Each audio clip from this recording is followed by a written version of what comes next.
Hello, Gino here, and you are listening to Otherworld Connections.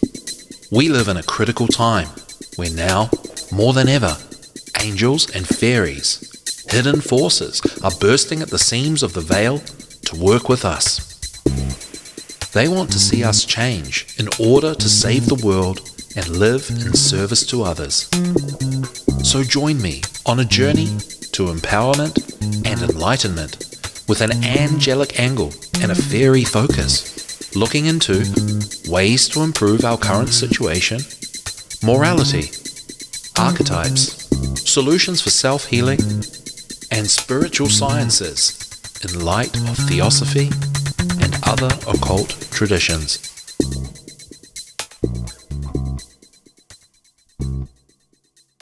Hello. Welcome back to Otherworld Connections. In today's show, we're going to be continuing our talk about narcissism. And my dog Ernie is off leash in the garden or the yard today, and we are practicing recall with him. And he's really homebound. He just loves being around home. Until he remembers, that's him barking now, until he remembers that the neighbors have a dog called Bug, who is a German short-haired pointer crossed with Labrador. This is just unnecessary dog talk, guys. But anyway, he's the same age as Bug is the same age as our dog Ernie, who's a Labrador. And every now and again, Ernie remembers, oh, that's right, Bug lives over there. And they go absolutely nuts at the fence. In fact, the fence is nearly completely broken because they just... If you imagine... I don't mean to diminish people with epilepsy, but imagine a dog having a human epileptic seizure. That's what it looks like they're both doing. Oh my goodness. So I've got the door open and I've got one eye on Ernie because it's just me here today, so I've got to keep an eye on him. But hey, well, that was a bit of a narcissist rambling. And, you know, speaking of dogs, we are going to uncover a little something about cats and dogs in respect to toxic people. Oh dear. Luckily, I've always considered myself a cat man. But moving back to the show, this part of the show, the intro.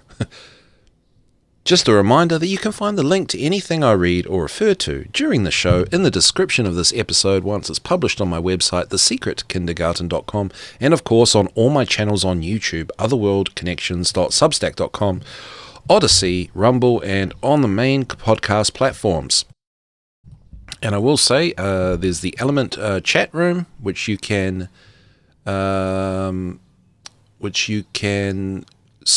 join, and I'll tell you that if you want breaking news and you want to be up to date on what's going on with a little bit of chit-chat on the right opinions of these things going on in the world, that really is the place to go. So, you know, little old Revolution Radio chat, well, that is a powerhouse of information and opinion. And thank you again, Sarah. Oh, that's lovely. Being connected with everybody here means the world to me, and I really appreciate being allowed to be doing my blah blah blah on this show, on this platform. All right, and for those who have tuned into Revolution Radio, this is the #1 listener-supported radio station in the whole world. So please help support our efforts and airtime by visiting the station's donation section on our website, revolution.radio. And I really just want to talk about art now. After hearing some of Sarah's show. But, you know, those comments were absolutely on point, and the state of art today generally. I'll tell you, about 10 years ago I went to the Venice Biennale. No. And it was basically a giant view into the looking glass of the world that we really felt like we were going to get at least a year ago. All the art, it was all AI, robotics, transgenderism, and dystopian landscapes, feeding the mind of the viewer to say that, hey, when you read the blurbs, that this is the progressive world that we strive for. So these things are really, the art world is really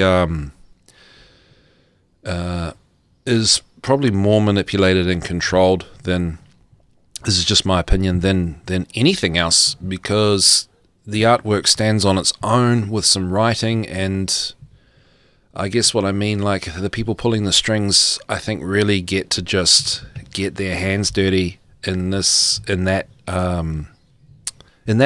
landscape, no pun intended.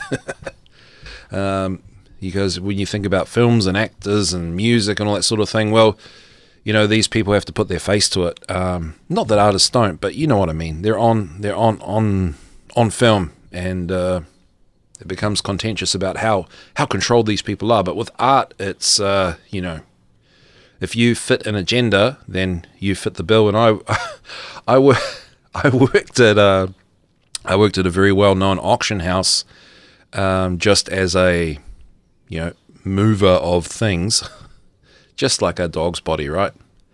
And one of the art installations, I got to share this story. I'm changing the topic, but one of the art installations was literally a box of rubbish. And now I know this box of rubbish has ended up on Paul Joseph Watson's video or something similar, but hey, I'm not kidding you. It was a cardboard box with trash in it, and I had to remove it from literally I had to go and find it in the dumpster twice, because people were told to clean up the viewing room, and people kept literally throwing it in the trash because it was literally trash. It had a paper coffee cup, and it didn't have anything in it that distinguished that it was different from maybe the trash you'd find in the neighborhood or in the city in London. Unbelievable. So I was getting rubbish, and just for a joke, I will say that I put extra rubbish in and made it look all pretty. And that was sold, and whoever collected that got my adaptation of somebody else's art, which was a box of rubbish, and it had a few little nice extra bits of rubbish in there to make it look really progressive. That is a true story, and I have so many of those stories. Okay, one more, and then I'm gonna keep going. The fire extinguisher. So, in a commercial building, you have to have fire extinguishers, right? Legislation, blah, blah, blah, every room. So many stories are coming into my mind now. So this is contemporary art, obviously, contemporary art sales. And so we had to remove the fire extinguisher because people were asking for the lot number, and people were crowding around the fire extinguisher, stroking their chin. And, okay, one more. The electrician, the maintenance man, had to change the light bulb, and he had the wrong light bulb, so he left the ladder there. And then we were getting inquiries about the ladder, what's the lot number, and people talking about it, people trying to justify it as art, and just to circle all the way back, that life is art. And Otherworld Connections is trying to help me and anyone listening that, to find your art, as in who you are supposed to be in light of, how the world works, in light of natural law, in light of, just God's or the Creator's will, and being in service to others, and finding your space in that.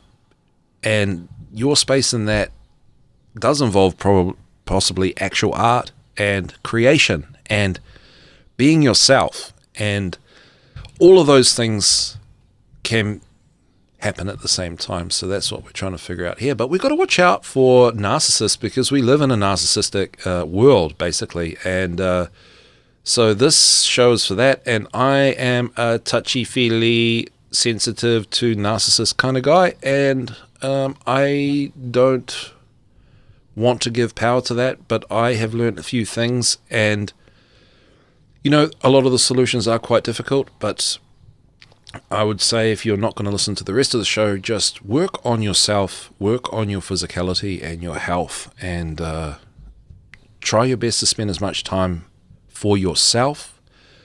If you are someone that's really affected by these kind of things, by people, and just work on not feeling guilty for that.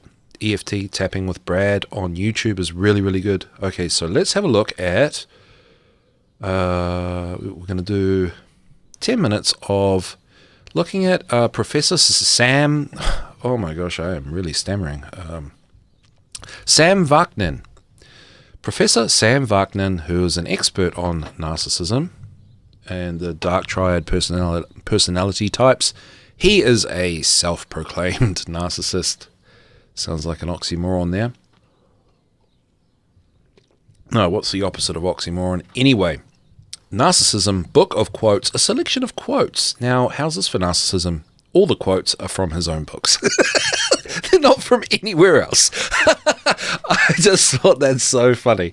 I do know he has a sense of humor, so he's probably laughed at that himself. So let's look at, I would say, well, Sam Vaknin quotes as portrayed to you by Sam Vaknin. Oh, okay, so let's have a look. I am very much attracted to vulnerability, to unstable or disordered personalities, or to the inferior.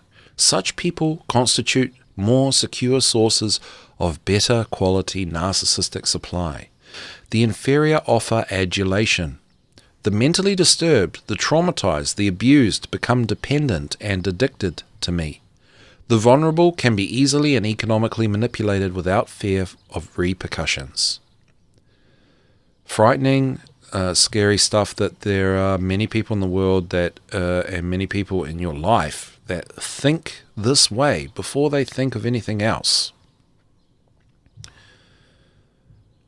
So, going back to last week's show, and one of the rules is not to,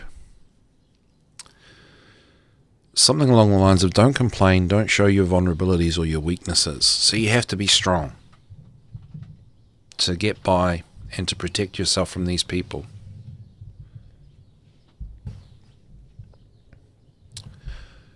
Next quote. If he has a rage attack, rage back. Mirror the narcissist's actions and repeat his words. If he threatens, threaten back and credibly try to use the same language and content. If he leaves the house, leave it as well. Disappear on him. If he is suspicious, act suspicious. Be critical, denigrating, humiliating. Go down to his level, because that's where he permanently is. Faced with his mirror image, the narcissist always recoils. Now this is a tough one. Not doing this and being trained not to do this by society is how we end up in this paradigm of basically bullies or victims. Okay, so have you ever flipped your wig at a narcissist? Well, I certainly have. I've had plenty of opportunity to practice. Especially in the jobs that I've done. Me personally, well, anyway, there's a bigger solution than that, and a more tragic solution than that, which I would support. But having said that, you do definitely need to practice just going ape. And if you're clever, then you want to do it in the way that that person would do it. Mark Passio talks about having the psychopath, where sort of in a way in certain situations, in terms of defending yourself or sticking up for yourself, it is appropriate to behave in the way that that behavior comes with you. And that is an Eastern martial arts philosophy, a philosophy that is completely eradicated from the martial arts community thanks to things like UFC, which are all basically, I'm not saying they don't fight for real, they absolutely do. There's blood and probably literally guts flying everywhere in the ring.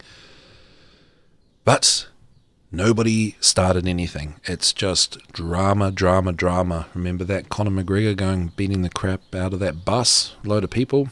Well, where did that drama start? And I'm sure you blokes out there have a lot to say on that, but the bottom line is, it's like drama for men, WWF.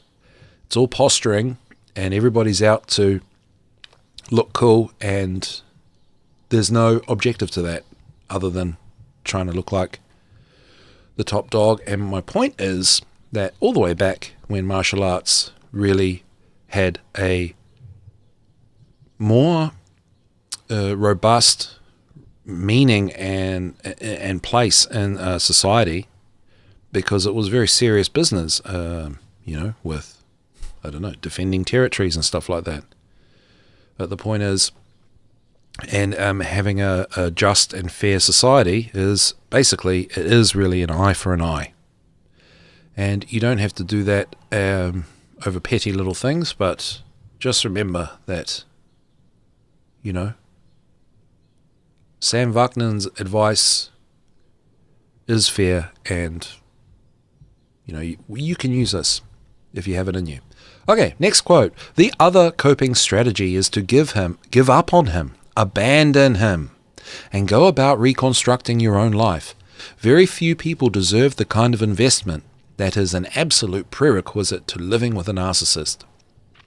To cope with a narcissist is a full-time energy and emotion draining job, which reduces the persons around the narcissist to insecure, nervous wrecks. Who deserves such a sacrifice?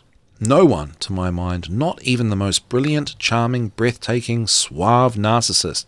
The glamour and trickery wear thin, and underneath them a monster lurks which sucks the affect, distorts the cognition, and irreversibly influences the lives of those around it for worse.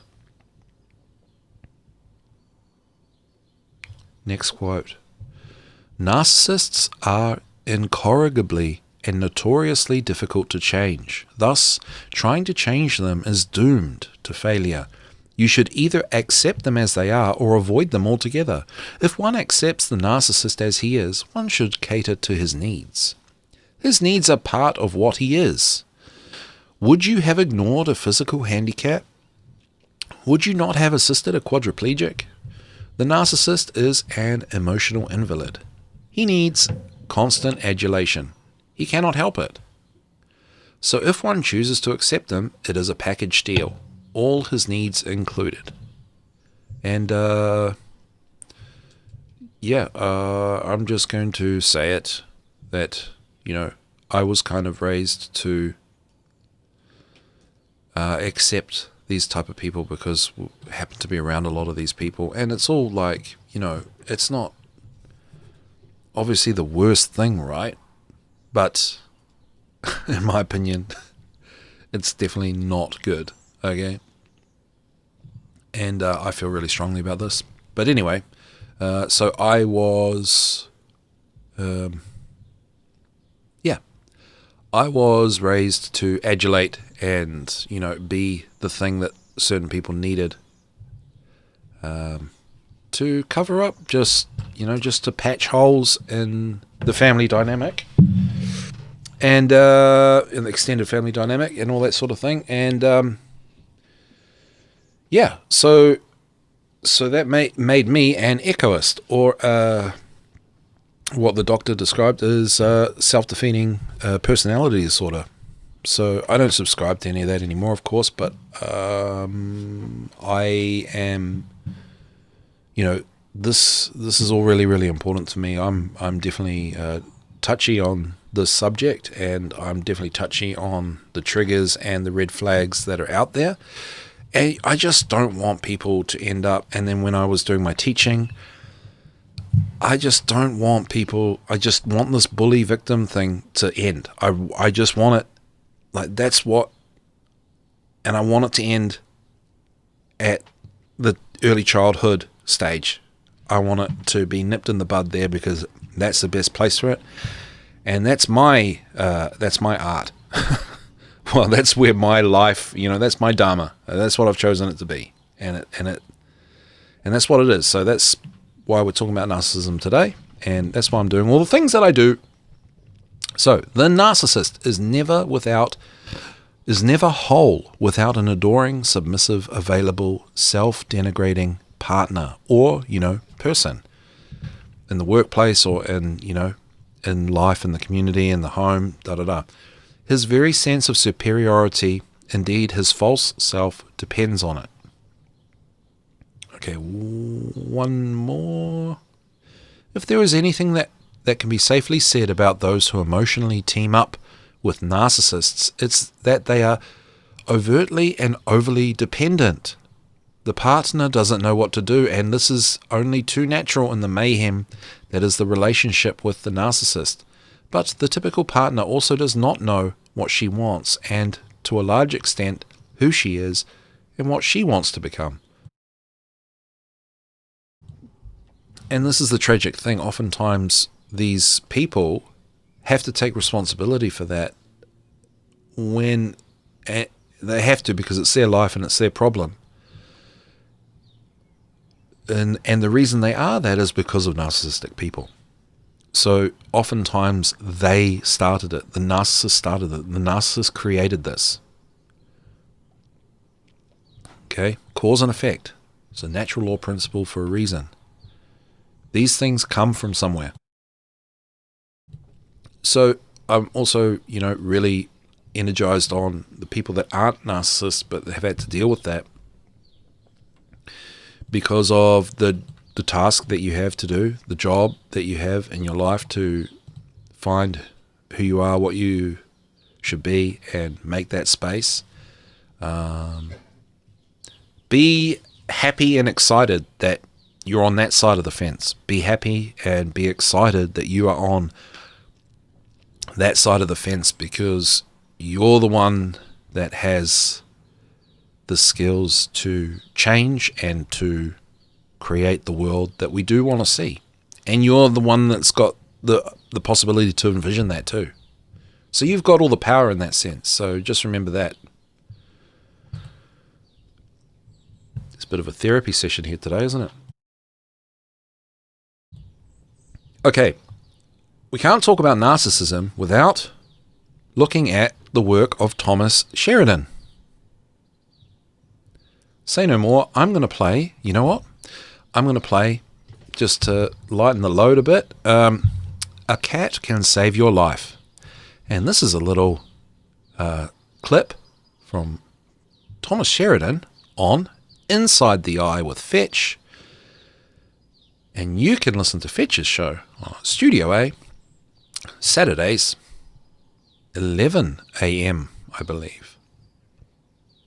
Okay, so let's have a listen to A Cat Can Save Your Life. It's a Fetch. You're listening to Inside the Eye Live, intelligent media for the politically aware. Our guest today, Thomas Sheridan from the northwest of Ireland. Puzzling people, Labrinth of the Psychopaths, among some other ventures, artist, musician. And he is here in the audience. Thomas. Hi, Dennis. You got cats. I do. I have 3 at the moment. You know how they sort of move in and out of life. The cats were meowing. We could hear it in the background, but everybody in the room assumed it was my cats. Oh, no, it was my cat Dindo you heard, yeah. He's very loud. It's near dinner time. There's your cat.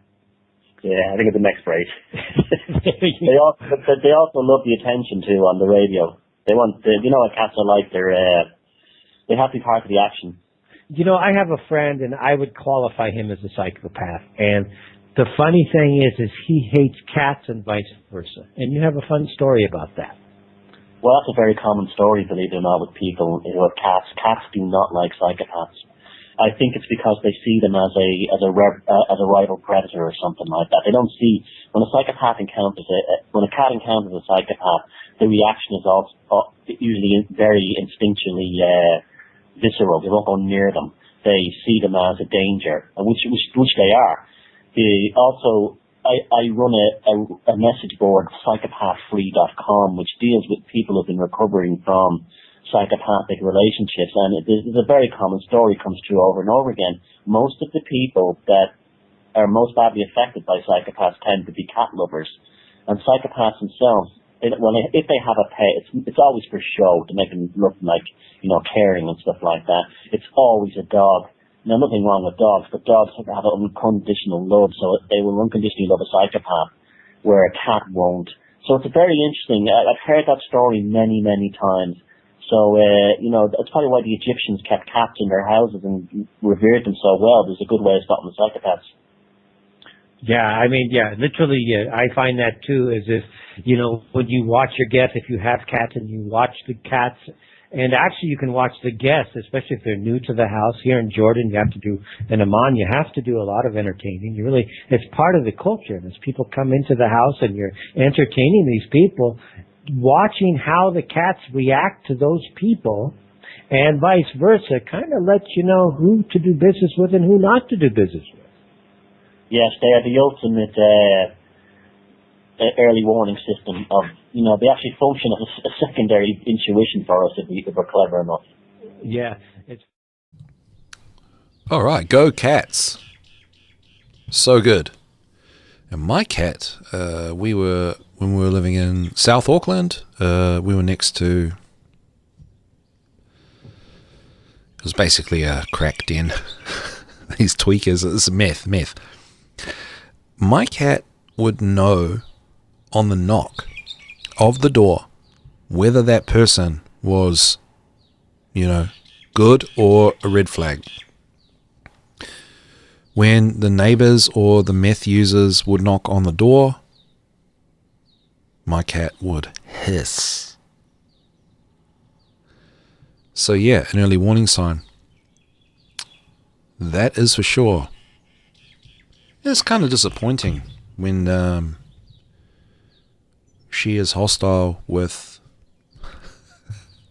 not anymore, but she was hostile with a lot of people that came into the house. Sad but true. So get yourself a cat. Cat's going to help you with this. All right, now some more Thomas Sheridan. The 5 key traits of psychopaths. Let's have a listen. The 5 key traits that every psychopath has.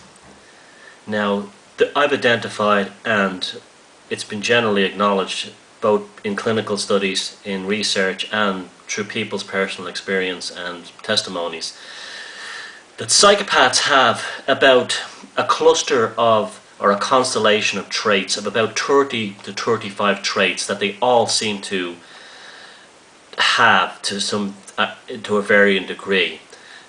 There are things like boredom. They fall asleep. Many of them fall asleep quickly and wake up quickly. Things like that. Their self-righteousness, their grandiosity, their flattery. These things many psychopaths have, but not every psychopath contains all of those 35 traits. In fact, somebody could have those 35 traits and not be a psychopath. Well, in theory, but they probably could be, because we've all done bad things in our lives and things we shouldn't have done. We've all been, jerks, creeps, and at different stages in our lives. But what makes us different from a psychopath is that we'll think back and say, I shouldn't have done that. That wasn't very good, or we'd feel bad for our actions and the people that we've hurt. And that brings me to the first key trait of the psychopath. Trait number 1, no remorse. Every single psychopath, and I'm talking about the full range of psychopaths, from malignant narcissist through sociopath, through borderline personality, through right up to narcissist, and then right up to a full-blown crazy psychopath, extreme psychopath, serial killer. They all have no remorse. What I mean by no remorse is that they don't look back on anything they've ever done in their life with a sense of, I really hurt that person, I feel bad about it. They'll talk about things like karma and stuff, but they're just throwing words out there. They will never say sorry, and if they do say sorry, they'll look down. Oh yeah, I'm sorry, or I'm so sorry. It's a fake, Or they'll say, I'm sorry for what I did to you in an email or in a text, so you can't actually see they're smirking while they're actually writing down, I'm sorry for what I did. So that's the first one. They're remorseless. The second key trait that all psychopaths have is using pity. They all use pity in some degree or another. First, to ensnare their victims by looking for empathic people, because they think everyone's a sucker or a dummy. So they'll usually start every sort of relationship with a sob story. And they will maintain during the course of the relationship in order to keep it going, almost like pity maintenance. You'll be told little stories that like of their things that were done to them when they were growing up, and that's pity. So that's, you know, all psychopaths use pity to get their victims and ensnare them. And the next, but they have no pity for others. The third key trait is invented personas. If you knew a psychopath and you were involved with one, married to one, worked with one, employed one, robbed by one, you didn't actually know that person. What you knew was a persona or a facade that was invented to work you, to work their targets. Every single, you did not fall in love with a human being. You fell in love with an invented persona that was specifically designed to manipulate you. All psychopaths invent personas to work their targets and to get what they want, to keep that target under control. And the persona is a carefully crafted facade of lies and deception and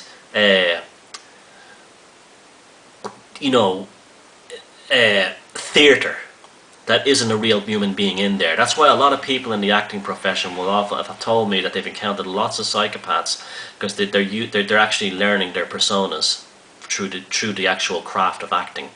But this comes to them naturally as children, so you don't have to bother. The fourth trait is their past.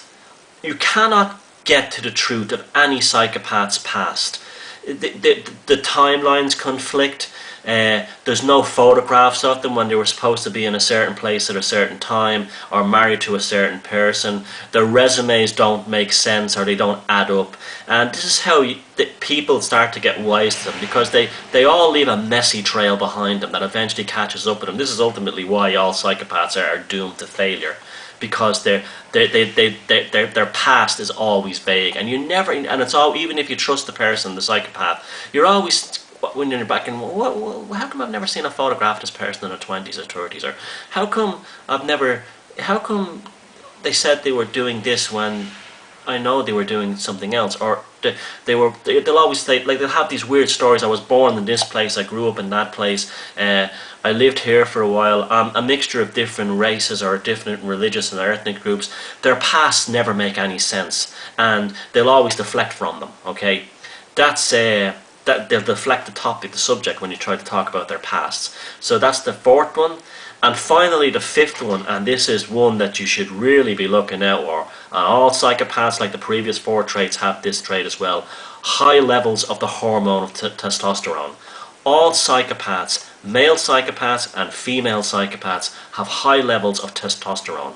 And that doesn't mean that the females who have high levels of testosterone are butch and manly, and no, that doesn't mean that at all. It means they have things like very good upper body strength, and the testosterone also feeds other things within psychopathic traits, such as the sexual thing and the things like their fearlessness in a lot of situations. So that's the key 5 traits that all psychopaths have. If you know someone that has all these 5 traits, using pity to get what they want, and inventing personas to manipulate people, mysterious past histories that don't make any sense, absolutely no remorse or for their actions and behaviours, and little or no apology or cheap apologies, and high levels of testosterone, you're absolutely 100% without a shadow of a doubt dealing with a psychopath. It doesn't matter if they're male, female, black, white, Chinese, Jewish, Muslim, Catholic, Protestant, atheist. It matters not if they're poor, rich, from any social class, or employed in any profession. If they have the 5 traits, pity, using fake personas, a mysterious past, no remorse for their actions and the damage they've done, and high levels of testosterone, you are 100% guaranteed beyond a shadow of a doubt that you are dealing with a full-blown psychopath. And the next thing you do is you get the hell away from them. And we'll talk about that in future videos, and I'll also go into detail about the 5 key traits in future videos. Thank you. Bye-bye. Yeah, so it's quite it's complex, at least in my opinion.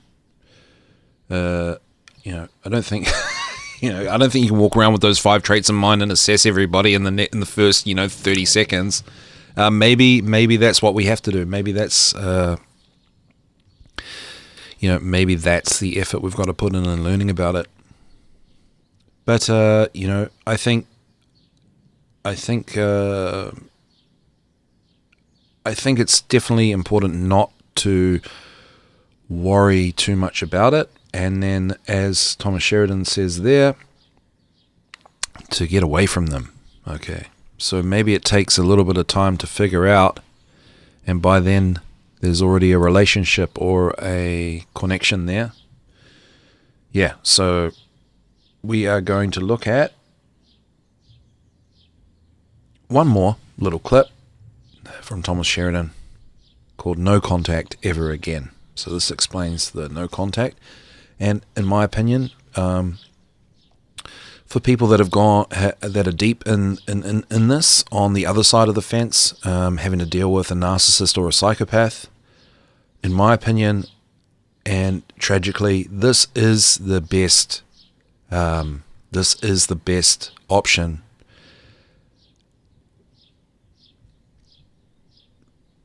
Or reducing your time spent with the person. So anyway, let's listen. Hello everybody, yeah, it's me again. I'm remaking the Labrinth of the Psychopath video number 6 because this is the no contact ever again video. The last one I made, I wasn't happy with it. I was having a really bad asthma attack just before, and I was a bit fired up on the medication and it didn't come across well, so I'm doing it again. Now, no contact ever again is a fantastic system. It's the only way to deal with someone when you realize they're a psychopath and they're in your life. In fact, it's the only way to deal with toxic people in general, even if they're not a psychopath. I'm even talking about people who just drain the life out of you, even if they don't mean to, but when you come into their contact and they're always complaining, and they're always giving you the poor me sob stories, and you just feel emotionally drained. And yet when you start to talk about your problems, they suddenly don't want to talk about it. These people are not good to be around, even if they're not psychopaths. But when you do find out someone is a psychopath, you must get away, and get away forever. And by no contact, I mean absolutely complete and utter no contact. Change your phone numbers if you have to. Don't in any way look up their faces or images or anything about them on Facebook or Twitter or any other group, because no good will come of that. You'll only discover that you'll see them for what they are, but you won't get any, because they go on, they don't have any kind of sense of, because they're dead inside and they have no internal sense of self-realization. They do tremendous damage and it means nothing. I mean, there's a story in my book of one woman who was sexually assaulted by her brother-in-law, and he gave her the whole spiel that he deeply regretted it. Not her brother-in-law, his stepbrother, that he deeply regretted it. And yet when she checked on Facebook that night, there were pictures of him having a great time with his friends. And these are what the psychopaths are like. They just switch from one persona to the next. And it's a kind of a double-edged sword, because when you stumble upon pictures of them when they've been giving you these lies about how sad they are, and then you really see what a fucking maniac you're dealing with, it's kind of good, because that kind of wakes you up to what that individual is. But it also shocks you as well, because it's very difficult to come to terms with that lack of humanity and that inability to just be straight up with you. And and the deception, because the reason why you haven't been told this is because they're always keeping their past victims as a form of insurance, and this is the main, in case the new target that screws up somehow, or they do a background check with the police and find out how this lunatic really is. And it's the same with a job psychopath. You have no contact ever again. You have nothing to do with them. You treat them as if they're dead, because they are dead. Because remember, what you were dealing with was a persona. It wasn't a person. It was a fake piece of theatre invented to manipulate you.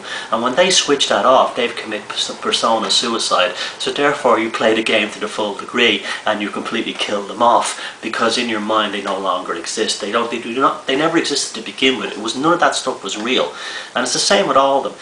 Now, someone else has recently asked me, and it's a very difficult point, and what about if you're trying to maintain contact with somebody who, say, you had children with? And well, firstly, I'm not a trained psychologist or psychiatrist, so I'm not going to give details on any individual case. If you write to me, if you write to me with an email letter saying, I have this problem, I'm not going to answer, because I didn't write the book to take away the work that counsellors and psychologists do. That's what they exist for. But also, you have to stop asking other people for advice and then come to terms with this and deal with these things yourself. We've been trained to always externalise our personal potential to third parties, and that's why there's a lot of people messed up in the world today for that reason. And it's all about grasping yourself and pulling back in that potential to do it for yourself. And not only is no contact good for that, but it's incredibly powerfully liberating, because the psychopaths, they absolutely hate no contact. It drives them mad. You can't get back at them in any other way, but that is one way you can get back at them. They cannot deal with it. It really, really pisses them off, because they're so used to just manipulating people and getting what they want from them, because they're completely mad. Remember, you're dealing with someone who's just not there. That's not a human consciousness in there that's actually developed in any positive way. It's purely predatorial. Now, if you do have, I'll give this quick advice. Look, if you do have to maintain contact with an ex-spouse, I have lots of details in the book about it, but ultimately the objective is to just get away and get on with your life and forget this thing. But I know we have responsibilities to children, and we have all kinds of laws that in all the countries where we have to share custody and so on. My attitude would be to always have a witness around. Tell them that if they start any shenanigans, you will videotape them with your mobile phone camera. And if you're dealing through illegal methods and so on, make sure that your lawyer or your solicitor or whoever the mediator is knows about the situation, knows what psychopaths are and how they function and what they really are. And but don't get all hysterical about it, going, oh, he's a psychopath or anything like that. That won't do you any favours. You have to be very calm and very collective and get through this thing. So no contact ever again. It's a fantastic system. It's tremendously empowering. It's a beautiful thing. It just serves you so well, and the beast is gone. That thing is dead. It's gone. It's finished. So there's no reason to ever contact it ever again. Let it just flutter off into its own self-destruction and eventual self-annihilation, because they all have that self-destruct button under their foot, and their bullshit catches up with them eventually, and they always pick on that one person that they thought was the biggest moron of all, but that is usually the one who tumbles their house of cards. So no contact ever again, and take care of yourself.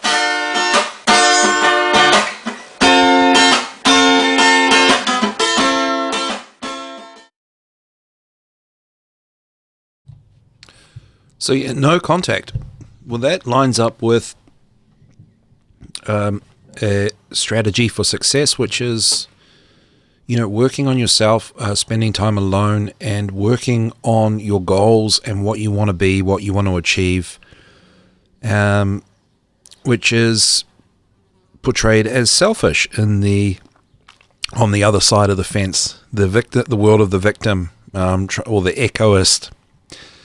But you got to do that, and that is the positive aspect. Rather than getting away from this, that, or the other person, it's spending time for yourself and finding who you are and what you want to do and what goals you want to achieve and how you want to help and contribute to the world.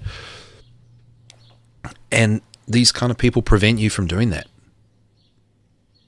So that is the healthiest and, less kind of combative, but it is a fight to get away from people that need to feed off your energy. But man, that might be, the goal in the first place.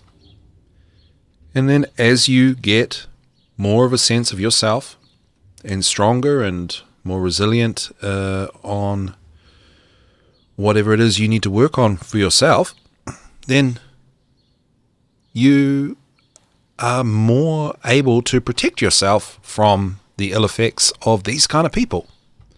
So that's probably the best and most positive way to look at it.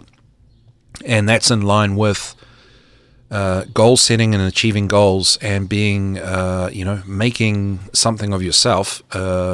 One of the keys to that is working on yourself and spending time for yourself.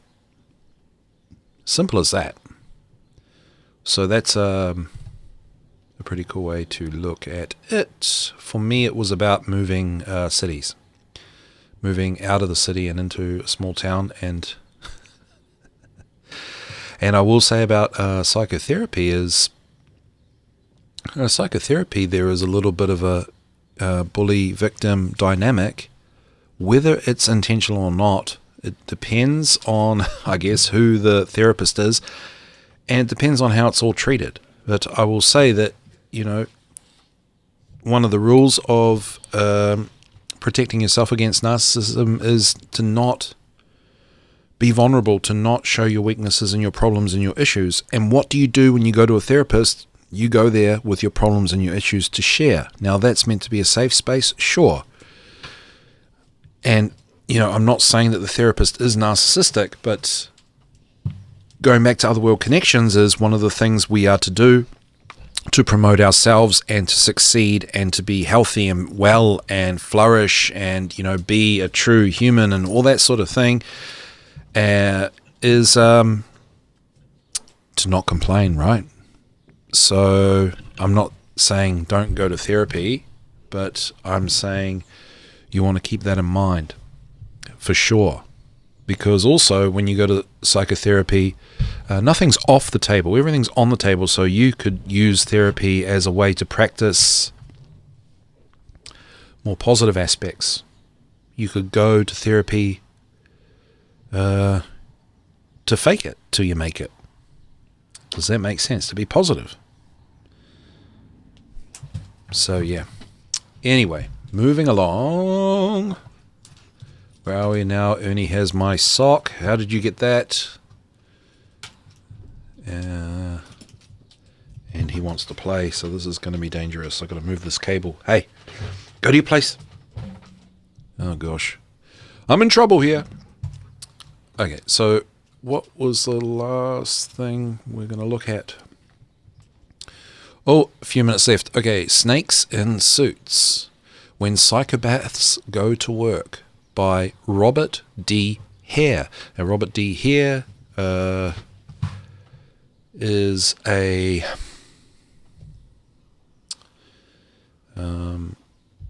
expert on psychopathy. He's done a lot of studies. He's the guy that did the studies in prisons interviewing psychopaths and stuff. I think some of the videos are on YouTube. People that talk about psychopathy and narcissism and stuff always reference his work. So we're going to look at Snakes in Suits. When Psychopaths Go to Work. So this is about psychopathy in the workplace. I'm just going to read a little bit here, just to get a bit of a feel for things. What to do. Having a psychopath in your life can be an emotionally draining, psychologically debilitating, and sometimes physically harmful experience. We have received numerous letters and emails from individuals who believe a psychopath has victimized them. Their often detailed and pleading communications have given us a glimpse into the impact that psychopathic manipulation and abuse has had on their lives. Now, I know we're basically talking about psychopaths today, and I did start off saying this is narcissism. Well, it's about being aware of this kind of behavior. In my opinion, narcissists are light versions of psychopaths, and we all experience and see and maybe ourselves do these kind of behaviors. I think it's about assessing all of them, right, and the frequency of them, and making a decision. And I think the more victimized and sensitive, the more, I guess, traumatized you are by this kind of behavior, the more sensitive you are to it, and the more these kind of behaviors are less tolerable for you because they are a trigger point for you. So maybe someone's not a narcissist or a psychopath, but they do something that's narcissistic or psychopathic, and it's a big red flag for you, and you just got to get away. Well, that's okay, because we go back to that rule of spending time on yourself and working on yourself and building up your self-esteem and your sense of self. And the tools and strategies are contained, well, in lots of places, but I've got to promote my own show, Otherworld Connections. So on this show, we look at ways to improve. All right, in some cases, we suggest that individuals call the local police or the civil authorities. Oh no. In many cases, we referred them to qualified psychologists, psychiatrists, counselors, members of the clergy, or other professionals in their area who are best suited to provide the help they need. So best suited. So knowing about this kind of stuff and how it affects you can help you shop for the right psychologist or psychiatrist. Counselor, I would say counselor. You need a friend, you need someone to talk to, you don't need medication or that sort of thing. So anyway, look into his heart and look again. He is such a caring man, so intelligent, he can always find the right words to reach your heart. You must love him. And that is a quote of a woman who befriended a rapist, murderer on death row.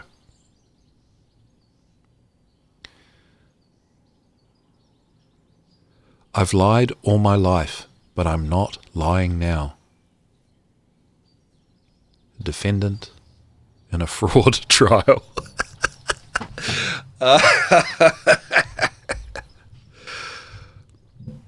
Oh my gosh. Okay. Learn all you can about psychopathy. This is strategy number 1. Learn all you can about psychopathy.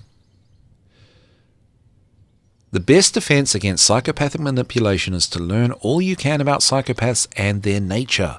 While even experts are sometimes fooled, improving your ability to see past their mask of normalcy is crucial to your ability to resist their machinations. And knowing how to recognize and interpret their true motives may help you make the decision to distance yourself from them. So it seems to be about distancing yourself. Okay? If you want to take one for the team and execute them. Oh, I did not just say that. So there you go. We're going to leave it there. I just think it's funny. He is such a caring man, so intelligent. He can always find the right words to reach your heart. You must love him. A woman who befriended a rapist, murderer on death row. And laugh at it. Don't take it too seriously. Okay? Don't take things too seriously. I shouldn't have said that after talking about a rapist or a murderer, but you know what I mean. Don't give these people too much power. Don't take yourself too seriously. That's my challenge. Laugh it off. Keep your distance. Work on yourself. And that's about it. So we will do another episode on narcissism next week. So stay tuned. And thank you so much for tuning in. Much love to all of you out there. And we'll see you at the next one.